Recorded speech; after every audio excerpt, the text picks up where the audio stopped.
Halo, selamat pagi. Good morning anak-anakku sekalian. Nah, pada pagi hari ini, Miss Novi akan mengajari kalian pelajaran tematik, tema 2, subtema ketiga, pembelajaran 1, 2, dan 3. Sebelum mulai pembelajaran, alangkah baiknya kalian awali dengan berdoa terlebih dahulu. Dan jangan lupa persiapkan juga buku catatan kalian untuk mencatat hal-hal yang penting nantinya. Jika sudah siap semua, yuk sama-sama kita simak video pembelajaran yang berikut ini.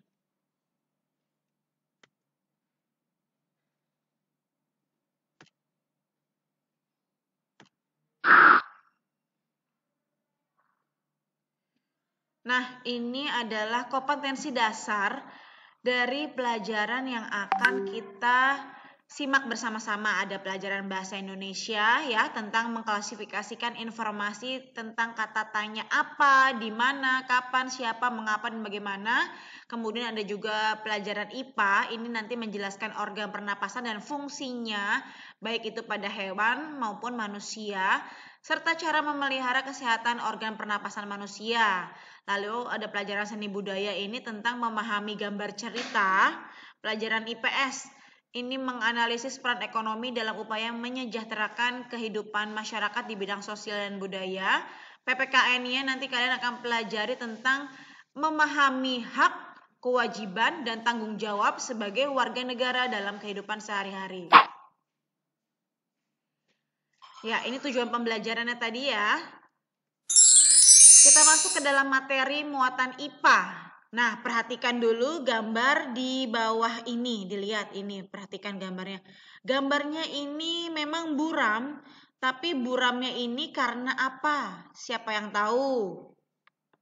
Iya, benar, karena kabut, karena asap ya. Karena kabut asap, betul ya. Nah, itu karena kabut asap. Apa penyebab dari kabut asap? Mengapa pada gambar tersebut ini daerahnya tampak berkabut? Iya, pintar. Ini banyak kendaraan ya, banyak kendaraan yang menghasilkan polusi udara.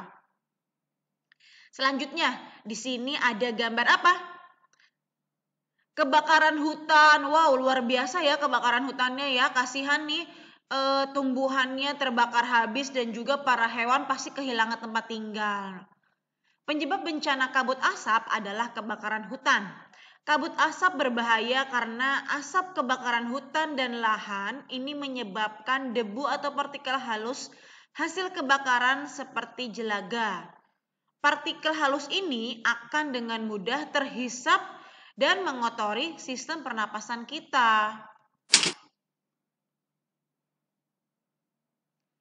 Nah, selain partikel halus, asap kebakaran juga mengandung zat-zat berbahaya seperti ada ozon atau O3, kemudian ada sulfur dioksida atau SO2, kemudian ada karbon monoksida atau CO, dan nitrogen dioksida atau NO2. Ini zat-zat yang berbahaya ya dalam asap kendaraan atau asap kebakaran. Selanjutnya ada bahaya kabut asap bagi kesehatan. Yang pertama, menyebabkan iritasi pada mata, hidung, dan tenggorokan. Kedua, menyebabkan reaksi alergi, peradangan, dan mungkin juga infeksi saluran pernapasan. Yang ketiga, memperburuk penyakit asma dan penyakit paru-paru yang kronis, ya, seperti bronkitis kronik. Yang keempat, menyebabkan kemampuan kerja paru berkurang dan menyebabkan seseorang mudah lelah dan mengalami kesulitan bernapas. Sedangkan yang kelima, menyebabkan polusi pada air bersih, tanaman sayuran dan buah-buahan, serta makanan yang tidak ditutup. Nah, selanjutnya bagaimana cara melindungi diri kita dari bahaya kabut asap? Cara melindungi diri dari kabut asap yang pertama, hindari atau kurangi aktivitas di luar rumah atau di gedung ya. Yang kedua, selalu memakai masker jika harus pergi keluar rumah atau keluar gedung. Yang ketiga, minumlah air putih lebih banyak dan lebih sering agar debu dan partikel halus yang menempel pada tenggorokan larut dan masuk ke dalam pencernaan sehingga ikut terbuang bersama sisa-sisa kotoran dalam usus kita. Yang keempat, segeralah berobat ke dokter atau sarana pelayanan kesehatan terdekat bila mengalami kesulitan bernafas atau sesak nafas. Yang kelima, upayakan agar asap dari luar itu tidak masuk ke dalam rumah atau gedung. Tutup jendelanya ya, tutup pintunya rapat-rapat. Selanjutnya, tempat penampungan air minum dan makanan ini harus ditutup ya, agar terlindung dengan baik. Yang terakhir, buah-buahan dan sayuran ini harus dicuci terlebih dahulu sebelum kita konsumsi. Selanjutnya, kesehatan organ pernapasan ini penting sekali untuk kita jaga loh. Cara memelihara organ pernapasan ya. Yang pertama, kita harus menjaga kesehatan organ pernapasan dengan cara makan makanan yang bergizi, olahraga secara teratur, dan istirahat tidur yang cukup. Kemudian cara memelihara yang kedua adalah menghindari zat yang dapat merusak organ pernapasan. Seperti caranya tidak boleh merokok ya, dan menghindari asap rokok. Memakai masker ya supaya tidak terhirup aromanya ataupun asapnya itu. Ya, menggunakan masker. Kemudian yang ketiga, mengurangi makanan yang dingin ya, yang dari kulkas. Kalau bisa jangan sering-sering makan makanan yang dingin. Selanjutnya yang cara memelihara organ pernapasan yang ketiga, menjaga kesehatan lingkungan sekitar. Yang pertama, membuat ventilasi udara di rumah ya. Ventilasi udaranya itu harus diberikan saringan ya, penyaring ya. Kemudian yang kedua, membersihkan rumah dari debu ya. Harus rajin bersih-bersih ya, sapu-sapu pakai kemoceng dan juga pakai sapu. Yang ketiga, menanam tumbuhan ya, pepohonan ya, agar udara lebih bersih. Dan yang terakhir, mencegah ruangan menjadi lembab. Selanjutnya ada muatan pembelajaran bahasa Indonesia di sini tentang menemukan informasi dari teks. Kemarin kita sudah belajar ya mengenai kata tanya ya. Kata tanya apa ini digunakan untuk mengetahui informasi tentang suatu hal atau benda. Selanjutnya kata tanya di mana untuk mengetahui informasi tempat. Kata tanya kapan digunakan untuk mengetahui informasi waktu. Kata tanya siapa untuk mengetahui informasi pelaku atau tokoh. Kata tanya mengapa digunakan untuk mengetahui informasi alasan suatu hal. Dan yang terakhir, bagaimana? Kata tanya bagaimana digunakan untuk mengetahui informasi tentang proses atau penjelasan sesuatu ya, menjelaskan suatu cara ya, bagaimana cara mengerjakan tugas ini ya, bagaimana cara memasak nasi goreng ya. Jadi kata tanya bagaimana ini untuk mengetahui informasi tentang proses atau penjelasan sesuatu. Next, selanjutnya pembelajaran SBDP ada cerita bergambar. Cerita bergambar pengertiannya adalah cerita yang ditampilkan dengan menggunakan gambar ya. Contoh cerita bergambar itu adalah komik. Unsur-unsur dalam cerita bergambar yang pertama ada panel. Panel ini berisi kotak. Kotaknya yang berisi ilustrasi dan teks yang tersusun menjadi sebuah cerita. Panel itu disebut juga kotak-kotak yang ini loh, yang apa namanya, setelah bagian ini kemudian ke sebelahnya, kemudian ada bawahnya lagi, bukan kotak-kotak balon kata, bukan ya, beda ya. Selanjutnya ada narasi. Narasi ini berisi keterangan tentang latar tempat, waktu, dan situasinya. Kemudian ada parit. Parit itu adalah ruang antara panel, biasanya ada apa namanya, pembatasnya. Nah, itu. Dan yang keempat yang tidak asing lagi adalah balon kata. Balon kata ini untuk meletakkan dialog percakapan ya, atau narasi antar tokoh. Yang terakhir ada ilustrasi. Ilustrasi itu berarti gambar. Gambar yang digunakan untuk memperjelas suatu cerita dalam komik tersebut atau cerita bergambar itu. Nah, perhatikan cerita bergambar berikut ini ya. Miss Novi akan beritahu mana yang dinamakan panel, narasi, balon kata, ya, parit, ilustrasi. Nah, dari panel nih, panel nih yang kotak-kotak ini nih. Kotak pertama, kotak kedua, ketiga, ya, keempat, ini namanya panel kotak-kotak ini.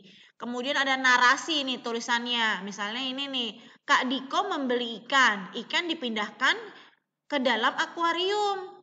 Kemudian Bobby mengambil ikan. Ikan tersebut diletakkan di lantai. Nih adiknya nih si Bobby nih, dia malah ambil ikannya kemudian taruh di lantai. Kak Diko melihat ikannya tergeletak di lantai. Kemudian Kak Diko bertanya kepada ibu. Kemudian datanglah Bobby. Bobby menghampiri kakaknya. Siapa yang memindahkan ikan di lantai? Katanya.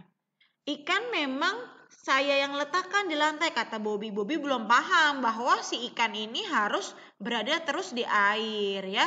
Nah, ini ilustrasinya berupa gambar, ya. Ilustrasi berupa gambar.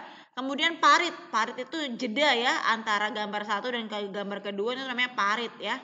Ini parit, ya. Dan terakhir ada balon kata. Balon kata berarti teks percakapannya, isinya, ya. Teks percakapan. Selanjutnya ada fungsi gambar cerita, antara lain yang pertama memperjelas alur atau isi cerita, yang kedua memperjelas isi pesan dalam promosi suatu barang, yang ketiga untuk menarik perhatian, keempat menambah nilai artistik atau keindahan, dan yang kelima sarana untuk mengungkapkan perasaan penggambarnya. Lanjut kita ke pelajaran IPS. Mengenal dan menghargai usaha ekonomi orang lain. Yang pertama, kegiatan ekonomi yang dilakukan setiap orang ini melibatkan orang lain pastinya, ya. Nggak cuma penjual aja, pasti harus ada pembelinya. Yang kedua, pada kegiatan produksi, orang yang terlibat adalah tenaga kerja atau karyawan atau buruh. Ya, itu dalam kegiatan produksi. Yang ketiga, tenaga kerja akan memperoleh balas jasa dari produsen berupa upah atau gaji, ya. Yang keempat, barang dari hasil produksi disalurkan kepada konsumen atau masyarakat. Yang penyalur produksi itu adalah menyalurkan hasil produksi itu adalah distributor namanya, ya. Distributor itu menyalurkan barang produksi dari produsen ke konsumen. Yang kelima, contoh distributor. Contoh distributor itu ada agen, ada pedagang besar, ada pedagang eceran, ya. Kita membutuhkan orang lain untuk memenuhi kebutuhan yang tidak bisa kita hasilkan sendiri. Contohnya, kita mau makan nasi, ya. Nasi itu nggak mungkin kita tiap hari harus nanam, harus punya lahan, ya kan, sulit, ya. Maka daripada itu kita membutuhkan orang lain, yaitu petani, untuk menanam padi, sehingga padi menjadi beras dan beras menjadi nasi untuk kita konsumsi sehari-hari. Kebutuhan tersebut biasanya kita peroleh dari kegiatan ekonomi. Setiap pelaku kegiatan ekonomi memiliki perannya masing-masing yang saling menguntungkan. Ketertiban orang lain dalam kegiatan ekonomi ini dapat kita temukan pada tahap produksi, distribusi, dan juga konsumsi.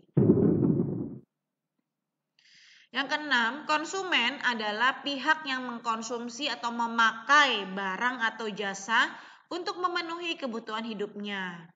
Yang ketujuh, menurut kodratnya manusia berperan sebagai makhluk sosial dalam makhluk ekonomi.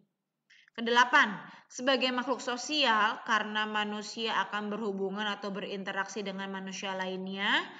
Yang kesembilan, sebagai makhluk ekonomi karena manusia akan melakukan kegiatan ekonomi dalam upaya memenuhi kebutuhan hidupnya. Sedangkan yang ke-10, untuk memenuhi kebutuhan hidupnya, orang harus bekerja. Kalau sudah bekerja, maka memperoleh imbalan berupa gaji atau upah. Nah, gaji atau upah itu digunakan untuk memenuhi kebutuhan sehari-hari. Berikut ini ada cara menghargai kegiatan atau usaha orang lain, ya. Dapat kita lakukan dengan cara sebagai berikut. Yang pertama, tidak menghina orang karena pekerjaannya. Misalnya ada teman kalian yang pekerjaannya orang tua teman kalian pekerjaannya sebagai petani, ya. Kita tidak boleh mengejeknya karena tugas sebagai petani itu sangat mulia, ya. Tanpa petani kita tidak akan bisa makan nasi setiap harinya. Selanjutnya yang kedua, kita tidak boleh mengganggu usaha orang lain. Ya, tidak boleh tempat usahanya dikotori, ya. Apalagi sampai dicuri, dibakar, tidak boleh ya, tidak boleh mengganggu usaha orang lain. Yang ketiga, tidak iri terhadap keberhasilan orang lain. Yang keempat, melakukan persaingan yang sehat dalam melakukan usaha yang sama. Contohnya pada para pedagang di pasar. Yang jualan sayur kan nggak cuma satu toko ya, pasti ada banyak yang jualan sayur. Yang jualan ayam juga banyak, nggak cuma satu toko. Nah itu harus melakukan persaingan yang sehat ya, tidak boleh curang ya. Yang kelima, jika sudah berhasil, kita sebaiknya membantu usaha orang lain, saling membantu ya. Nah, berikut ini adalah mulai pelajaran PPKN ya, muatan pelajaran PPKN mengenai menghargai perbedaan pendapat dalam musyawarah. Yang pertama, dalam sejarah Indonesia telah dibuktikan contoh nyata bagaimana para pejuang melakukan musyawarah untuk mengambil keputusan bersama, yaitu sejak pada tahun 1928 dalam menentukan kesepakatan Sumpah Pemuda. Ayo, siapa yang masih ingat? Hari Sumpah Pemuda diperingati setiap tanggal berapa? Iya, pinter. Tanggal 28 Oktober ya. Karena pada tanggal 28 Oktober tahun 1928, nah ini dicetuskan kesepakatan tentang Sumpah Pemuda. Yang kedua, asas yang digunakan dalam musyawarah ini adalah harus berasaskan kekeluargaan. Ketiga, beberapa manfaat pengambilan keputusan bersama secara kekeluargaan antara lain yang pertama, untuk menambah wawasan dan pemahaman. Kedua, menyatukan ide, pemikiran, dan pandangan. Ketiga, anggota merasa memiliki kedudukan yang sama karena sesama anggota boleh mengeluarkan pendapatnya. Dan yang keempat, ini dapat meluruskan kekeliruan dan kesalahpahaman antar anggota. Yang kelima terakhir, terciptanya keadilan antar anggota. Nah, anak-anakku sekalian, baru saja telah kita simak bersama-sama pembelajaran pada pagi hari ini tentang tema 2, subtema ketiga, pembelajaran 1, 2, dan 3. Semoga kalian semua bisa dipahamkan ya atas penjelasan dari Miss Novi. Akhir kata, tetap jaga kondisi tubuh supaya tetap sehat, belajar yang rajin, yang semangat. Sampai jumpa lagi di pertemuan berikutnya. Bye!